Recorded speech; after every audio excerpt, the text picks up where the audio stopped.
அடுப்பில் குக்கரை வைங்க. 2 ஸ்பூன் நெய், 2 ஸ்பூன் நல்லெண்ணெய், பட்டை, கிராம்பு, ஏலக்காய், பிரியாணி இலை எல்லாத்தையும் போட்டு தாளிச்சிருங்க. 2 பெரிய வெங்காயத்தை நீள நீளமாக கட் பண்ணி அதையும் நல்லா வதக்கிக்கணும். வெங்காயம் பொன்னிறமாக வந்தோடனே கொஞ்சோண்டு மஞ்சத்தூள், மிளகாத்தூள், இஞ்சி பூண்டு மசாலா, கரம் மசாலா 3 மசாலாவையும் சேர்த்து நல்லா வதக்கிக்கோங்க.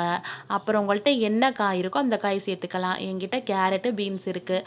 அதை மட்டும் நான் போட்டு வதக்கிக்கிறேன். அப்புறம் 1 டம்ளர் அரிசிக்கு 1 டம்ளர் தண்ணி. 1 டம்ளர் அரிசியை முன்னாடியே 2 வாட்டி கழுவி வச்சுட்டு 20 நிமிஷத்துக்கு முன்னாடியே ஊற வச்சு எடுத்து வச்சுட்டேன். அதையும் அதில் கொட்டி எல்லாத்தையும் அது தலையில் கொட்டி கலக்குன்னு கலக்கிடுங்க. அதுக்கப்புறம் கொஞ்சோண்டு உப்பு போடுங்க. உப்பு டேஸ்ட்டு பார்த்துக்கோங்க, ஏன்னா கூடலாம் குறையலாம். அதனால் உப்பை கரெக்டாக போட்டு பார்த்துட்டு குக்கரை போட்டு மூடி வச்சு உங்கள் இஷ்ட தெய்வத்தை நினச்சிக்கோங்க. நல்லபடியாக பிரியாணி வரணும்னு கொஞ்சம் நேரம் முருகான்னு சொன்னாலும் பிரியாணி சூப்பராக வரும்.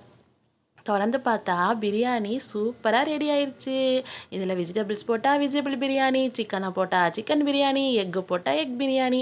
அப்படியே சூடாக பிளேட்டில் வச்சு உங்கள் வீட்டுக்கார்ட்ட கொடுங்க. பாய்.